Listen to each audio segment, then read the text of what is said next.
बच्चों नमस्कार। शिवाजी की पाठशाला में आपका स्वागत है। बच्चों हम कक्षा 6 की विज्ञान का चैप्टर नंबर इकाई 6 जीव जगत जो है कर रहे हैं। इससे पहले हमने आपको विभिन्न प्रकार के पौधों के बारे में बताया था। पौधों का वर्गीकरण किया था कि पौधों को वर्गीकृत किया जाता है 3 आधार पर। एक पुष्प के आधार पर, आकार के आधार पर और आयु के आधार पर। इसी प्रकार से आज हम पौधों के विभिन्न भागों की संरचना एवं कार्य के बारे में पढ़ेंगे कि पौधों की जो विभिन्न संरचनाएं होती हैं, यानी कि वो पौधे किस प्रकार से बने होते हैं, उनके भाग क्या होते हैं, उनके बारे में एक एक करके हम लोग चर्चा करेंगे। जैसे कि आप जानते हैं पौधों में जड़ें होती हैं, तना होता है और जड़ें भी कई प्रकार की होती हैं और इसके अलावा फूल होते हैं, पत्तियां होती हैं। तो इन सब के बारे में हम लोग बच्चों एक एक करके चर्चा करेंगे। सबसे पहले शुरुआत करते हैं अभी। जैसे पेड़ पौधों में जड़, तना, पत्तियां, पुष्प तथा फल अलग अलग अंग हैं। ये मिलकर पूर्ण विकसित पादप को बनाते हैं। पौधे के ज़मीन के अंदर के भाग को जड़ तंत्र कहते हैं और ज़मीन के ऊपर के भाग को प्ररोह तंत्र कहते हैं। जैसे कि इस प्रकार से आपको ये पौधा दिख रहा है यहाँ पे।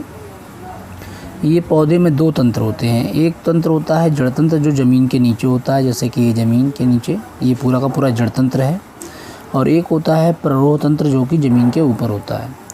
तो इसी को हम बोलते हैं शूट सिस्टम इंग्लिश में बच्चों। शूट सिस्टम बोलते हैं और इसको बोलते हैं रूट सिस्टम।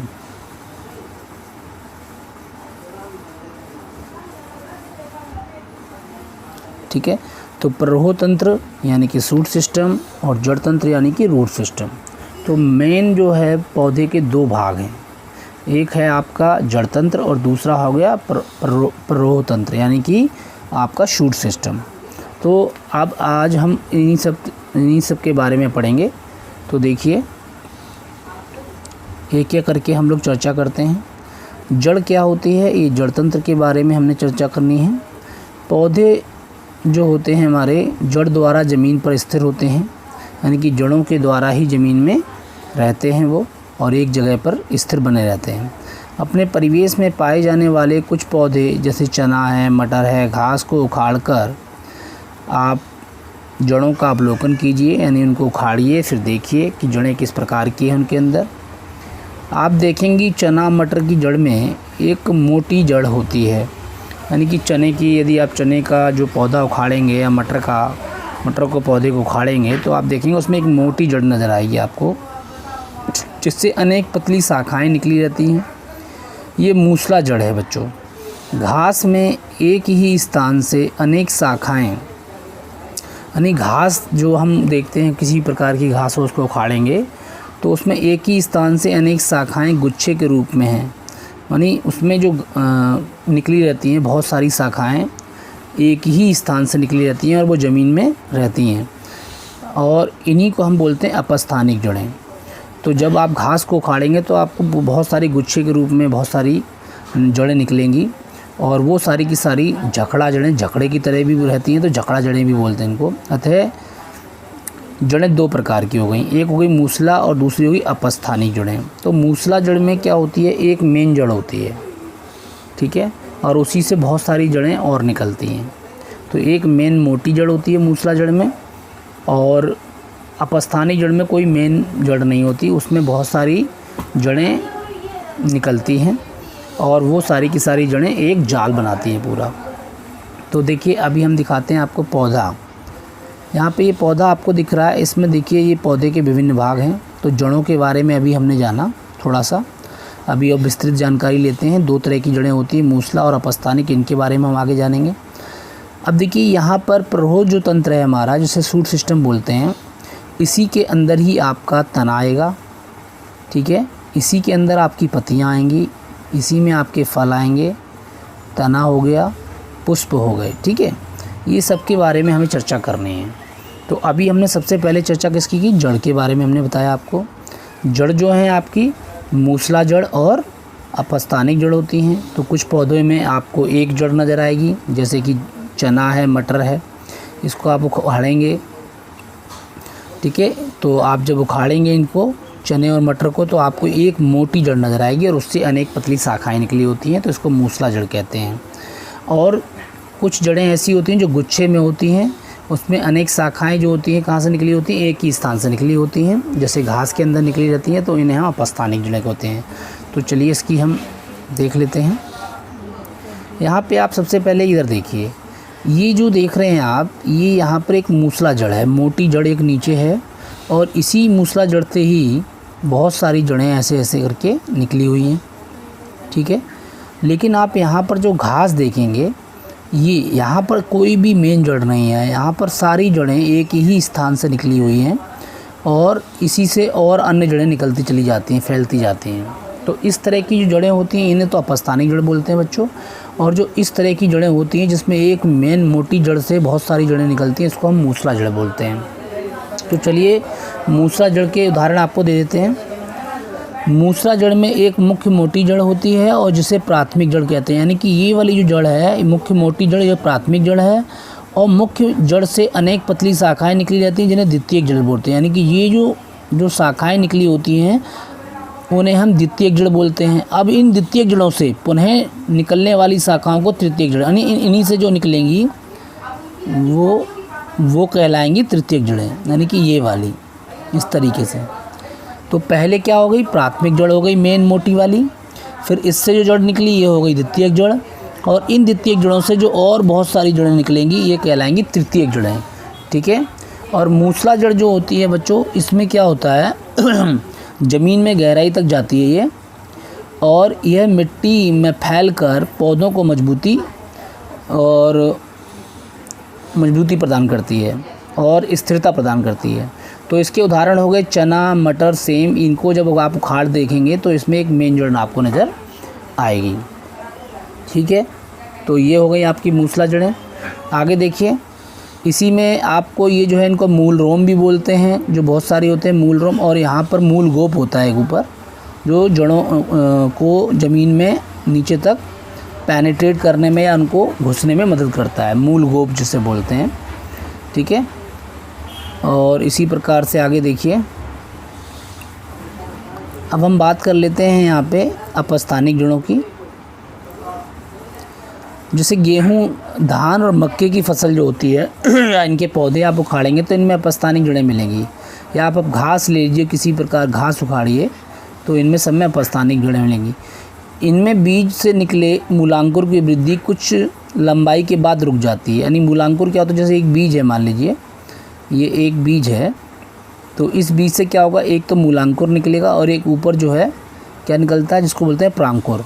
तो मूलांकुर को इंग्लिश में बोलते हैं हम लोग रेडिकल बोलते हैं, और आपका यहाँ पर ये रहेगा मूलांकुर नीचे, ठीक है। ये मूलांकुर होता है बच्चों और ऊपर होता है प्रांकुर, ठीक है। तो मूलांकुर को तो हम बोलते हैं रेडिकल और इसको बोलते हैं प्रांकुर को प्लीम्यूल। तो जो मूलांकुर होता है इसकी वृद्धि कुछ समय के बाद क्या होती है, रुक जाती है, और फिर तने के आधार से अनेक शाखाएं रेशों की भांति निकल आती हैं। यानी कि ये जो हम अपस्थानिक जड़ें देख रहे हैं ये तने से निकलती हैं और बहुत सारी निकलती हैं, ठीक है। इन्हें ही अपस्थानिक जड़ें या झकड़ा जड़ें या रेशेदार जड़ें भी कहते हैं। तो रेशों के रूप में निकल रही हैं इसलिए रेशेदार जड़ें भी कहते हैं, झकड़ा जड़ें भी कहते हैं, ठीक है। तो यहाँ पर आपको मैं एक चित्र के माध्यम से दिखा रहा हूँ, इसको देखेंगे तो आप और समझेंगे। जैसे ये एक मैंने मान लीजिए एक बीज है ये, और ये बीज में जब हम जब बीज को गाड़ते हैं ज़मीन में तो इस प्रकार का बीज था, और इस बीज को तोड़ के दो भागों में हमने बांटा है। तो आप देख रहे हैं नीचे और ऊपर दोनों तरफ से इसकी वृद्धि होती है। तो जो ऊपर वाला भाग है इसको प्रांकुर बोलते हैं, और जो नीचे वाला भाग होते हैं इसको ये प्ररोह तंत्र बनाता है और ये भावी जड़ तंत्र बनाता है। तो ये जड़ की तरफ जाता है, इससे जड़ें निकलती हैं आगे चल के, और इससे पूरा का पूरा जो है पौधा बनता है, और इसी से पत्तियाँ, फिर तना और ये तमाम चीज़ें इसमें बनती हैं। तो बीज के अंदर एक क्या होता है, मूलांकुर होता है और एक होता है प्रांकुर। तो लेकिन क्या होता है, अपस्थानिक जड़ें जब जो होती हैं जिन पौधों में, उसमें ये मूलांकुर की वृद्धि कुछ समय के बाद बंद हो जाती है, ठीक है। और फिर ये जो होता है तने से ही, यानी कि प्रांकुर जो ऊपर होता है ये निकलता चला जाता है, और इसी से ही बहुत सारी झकड़ा जड़ें निकलना शुरू हो जाती हैं इस तरीके से, ठीक है। तो आपका मूलांकुर एक भावी जड़ बोलते हैं इसको, और प्रांकुर को हम भावी प्ररोह बोलते हैं, प्ररोह तंत्र बोलते हैं, ठीक है। तो इस प्रकार से इसकी वृद्धि रुक जाती है जकड़ा जड़ों में। लेकिन जो मूसला जड़ होती है उसमें क्या होता है, मूसला जड़ में ये नीचे चलता चला जाता है और ये पूरा नीचे बढ़ता जाता है, ठीक है। और इसी से फिर बहुत सारी शाखाएँ निकल जाती हैं और बहुत सारी जड़ें निकलती, द्वितीयक जड़ें, और फिर इन्हीं से तृतीयक जड़ें भी निकलती हैं। तो ये होता है मूसला जड़ में, और ये पूरा का पूरा ऊपर बढ़ता चला जाता है और ये इसी से आपका फूल, फ्लावर, पत्तियां सब बनती चली जाती हैं, ठीक है। तो यहाँ पर आपने देखा 2 तरह की जड़ें थी, एक थी मूसला जड़ और एक थी अपस्थानिक जड़, और इन दोनों के हमने उदाहरण भी आपको दिए। यहाँ पे देखिए, यहाँ भी आप देख सकते हैं, इनके इंग्लिश में भी नाम लिखे हुए हैं। तो यहाँ पर देखिए ये मूलांकुर है, ठीक है, इसको रेडिकल बोलते हैं और इसको प्लूमी बोलते हैं, ठीक है। आगे देखिए, तो ये हो गया। अब हम थोड़ी तने की बात कर लेते हैं बच्चों। यहाँ पे जड़ तंत्र जो होता है हमारा, ये यहाँ पर जो है देखिए, जड़ें पौधों को भूमि में स्थिर रखती हैं, बिल्कुल सही बात है। मूल रोम की सहायता से क्या होते हैं, यानी कि मूल रोम क्या, ये सब मूल रोम ही हैं। ये जो आप देख रहे हैं, ये जड़ें जितनी भी हैं, ये रेशेदार जड़ें, ये सब मूल रोम हैं। ये क्या करती हैं, ये ज़मीन से यानी भूमि से जल और उसमें घुले हुए खनिज लवणों को अवशोषित करती हैं। और मूसला जड़ों में जो होता है, यहाँ पे मूल गोप होता है नीचे, ठीक है। ये ध्यान रखना है, जो जड़ों को नीचे तक ले जाने में सहायता करता है ज़मीन में। अब हम बात करेंगे तने की। थोड़ा सा यहाँ पर आप देख सकते हैं, ये एक हमने लिया हुआ है गन्ने का पौधा है, और इसमें हम आपको समझाएंगे किस प्रकार से तना क्या होता है। तना पादप के प्ररोह का सबसे दृढ़ भाग होता है, क्योंकि भाई जो प्ररोह तंत्र है उसमें तना होता है, और तने की वृद्धि होते होते इसके अंदर से ही आपकी बहुत सारी शाखाएं, और इसी में से बहुत सारी पत्तियां, और शाखाओं से पत्तियां, और फिर उन्हीं से फूल और फल बनते हैं। तो तना जो होता है पादप का सबसे ज़्यादा दृढ़ भाग होता है, मजबूत भाग होता है। इसे स्तंभ भी कहते हैं, तने का ही दूसरा नाम है स्तंभ। प्रारंभ में तने कोमल होते हैं और ये पुराने होकर साग, झाड़ी और वृक्ष के रूप में रूप धारण कर लेते हैं। यानी तना जो होता है यही धीरे धीरे साग बन जाता है। हमने आपको बताया था पिछली कक्षा में कि साग, झाड़ी और वृक्ष 3 रूप में हमने इन वृक्षों को यानी कि पौधों को विभाजित किया है या वर्गीकृत किया है। तो यहाँ पर यही तने आगे चल के क्या हो जाते हैं, साग, झाड़ी और वृक्ष में रूपांतरित हो जाते हैं। तने में गांठ जैसी रचना होती है, इनको पर्वसंधि कहते हैं। जब आप पर्वसंधि मतलब यहाँ पर जैसे एक यहाँ पर है, एक यहाँ पर है, ठीक है। तो ये गन्ने में जब आप देखेंगे तो बीच बीच में क्या होती हैं, गांठें होती हैं। तो ये बहुत सारी गांठें को बोलते हैं पर्वसंधि। क्या बोलते हैं, पर्वसंधि तने में होती है। निकटतम 2 पर्वसंधियों के बीच के स्थान को पर्व कहा जाता है। जैसे एक ये पर्वसंधि है, एक ये पर्वसंधि है, और इसके बीच का जो स्थान है इसको पर्व बोला जाता है। क्या बोला जाता है, यानी इस पूरे स्थान को हम पर्व बोल देते हैं, ठीक है। जैसे दूब घास ले लीजिए, मक्का ले लीजिए, बांस ले लीजिए, गन्ने का पौधा ले लीजिए, इसमें स्पष्ट रूप से दिखाई भी देते हैं। तो गन्ने में आप स्पष्ट रूप से देख सकते हैं बीच के स्थान के पर्व संधि के बीच की। पर्व का मतलब क्या होता है, 2 पर्व को जोड़ने वाले, 2 पर्वों को जोड़ने वाला स्थान। तो संधि का मतलब होता है जोड़ना।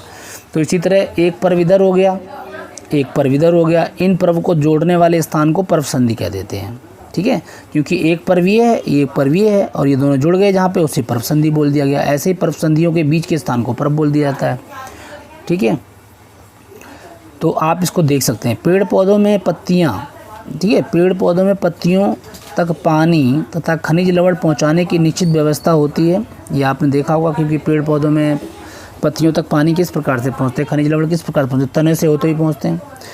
इनके तने में पतली पतली नलिका होती हैं, नालियाँ होती हैं, और इनका संबंध जड़ों से होता है। तनों के द्वारा जड़ों से पत्तियों तक जल का संवहन होता है। तना शाखाओं, पत्तियों, फूल, फल को विकसित होने का स्थान देता है तथा इन सब का आपस में संबंध स्थापित करता है। तने की शाखाओं पर पत्तियाँ इस प्रकार से व्यवस्थित होती हैं कि प्रत्येक पत्ती को सूर्य का प्रकाश मिले। यानी जो तने की शाखाएँ होती हैं, पत्तियां, आपने देखा होगा कि पेड़ पौधों की जो शाखाएं होती हैं उन पर पत्तियां इस प्रकार से व्यवस्थित होती हैं कि सभी पे सूर्य का प्रकाश पड़े, और सूर्य का प्रकाश पड़ेगा तभी क्या करेंगे, ये सूर्य के प्रकाश में पत्तियां भोजन बनाएंगी अपना।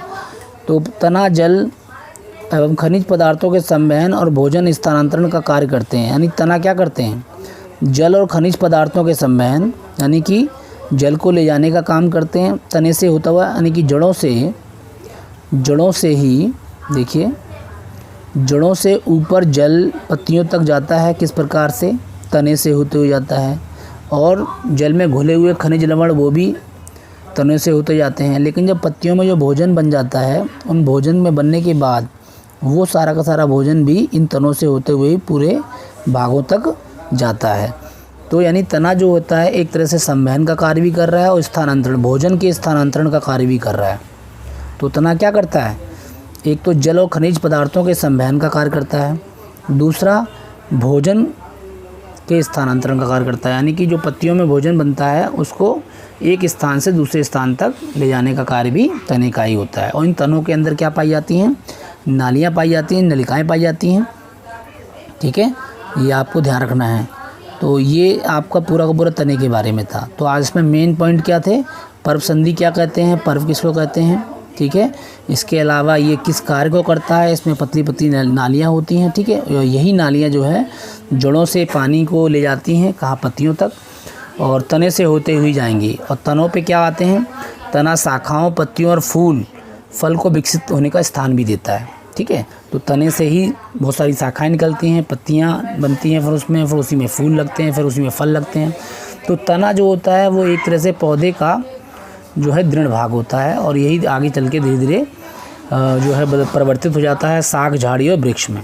तो इस प्रकार से हमने आज क्या सीखा, आज हमने जड़ के बारे में सीखा, तने के बारे में सीखा। जड़ दो प्रकार की होती हैं। अगली कक्षा में हम पत्ती और फूल के बारे में सीखेंगे। ठीक है बच्चों, चलिए बच्चों आज के लिए इतना बहुत है।